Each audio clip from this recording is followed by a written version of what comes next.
Today, we're diving into a really fascinating and, let's be honest, a deeply personal topic: Islamic inheritance. It's a system that's truly unique because it's all about this careful balance between divine laws on one hand and your own personal wishes on the other. So let's explore how it all fits together, shall we? At its core, you can almost think of Islamic estate planning as a kind of puzzle.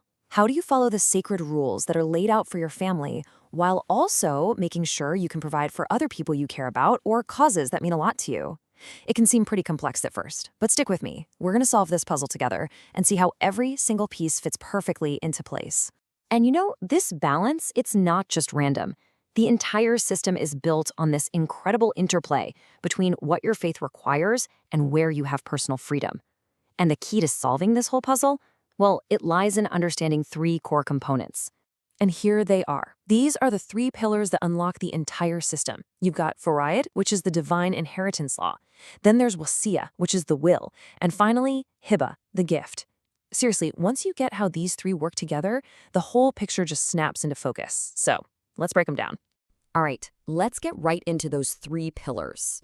By unpacking each one, you're going to see exactly how they work, how they're different, and how they combine to create a really complete and thoughtful plan. First up is Faraid. The best way to think about this is as the divine blueprint for your estate. This is the non-negotiable cornerstone of the whole system, and it comes directly from the Quran. It spells out fixed, protected shares for your close family members, making sure their rights are always preserved. This part is not up for debate. It's the mandatory foundation everything else is built on. Okay, now here's where your personal choice starts to come in.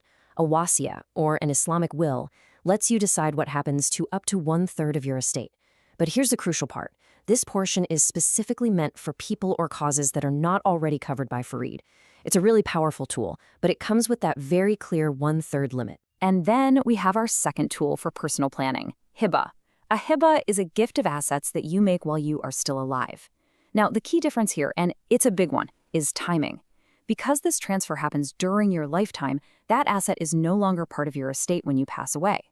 And because of that, there are no limits on how much you can give. Okay, so seeing these two side by side, this is where the light bulb really goes on.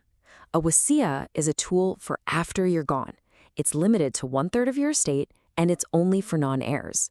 But a hibah, that's a gift you make right now, with absolutely no limits on the amount. And here's the kicker. You can give a hibah to anyone, even a primary heir, while a wasiyah is strictly for others. Getting this distinction is the absolute key to smart planning. So, we've looked at the tools available to the person planning their estate. Now, let's flip the script. Let's look at it from the perspective of the heirs. How are their rights and their limitations actually determined inside this framework? Under Faraid, there's a really clear hierarchy. It's not just a free-for-all. The system classifies heirs into specific groups, like the Ashab al-Furud, who get fixed shares, and the Asaba, who get whatever remains. It's not random at all.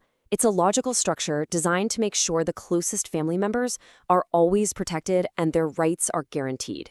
And here's how that works in the real world. Let's take a simple, common example. If someone passes away leaving a spouse and children, the spouse is guaranteed a fixed 1/8 share. Simple. The kids then share whatever's left over. But what if there are no children? Well, the spouse's share automatically goes up to 1/4. See? These formulas are incredibly precise, and they provide total certainty for the family. This brings us to a super important question, right? Who falls outside of this mandatory Faraid system? Well, this includes people like adopted children, any non-Muslim family members, maybe a very close friend, or even a charity that you're passionate about. And this is exactly why those other tools exist. Your wasiyah and your hibah are the specific mechanisms you use to make sure these important people and causes are included in your legacy.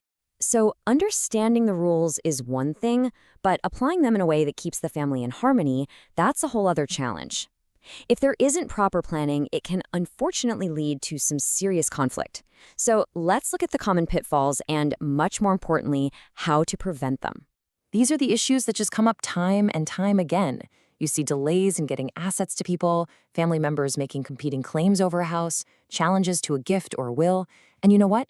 Almost all of these painful conflicts boil down to the same root causes: a lack of clear documentation and just a simple misunderstanding of the rules.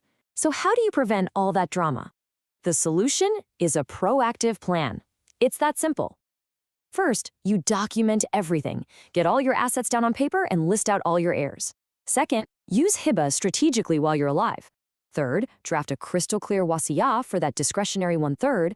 And finally, appoint a trustworthy person to execute your wishes. Following these steps is the absolute best way to ensure clarity and just head off any confusion at the pass. You know, when you zoom out, it's so important to realize this is about way more than just legal paperwork and finances. In the Islamic tradition, planning your estate isn't just a practical task. It's actually seen as a fundamental part of your faith and your duty. This quote from the source material really gets to the heart of it. The effort that you put into creating a clear, just, and complete plan is seen as fulfilling a spiritual responsibility. You're doing it to ensure fairness, to prevent disputes, and to leave behind a legacy of peace for the people you love. And so we end on this question, one for you to really think about. By understanding these pillars and by planning proactively, you have the power to decide, is your legacy going to be one of clarity that strengthens family bonds, or one of confusion that could lead to conflict? The choice, really, is in the planning. Thank you for joining me for this explainer.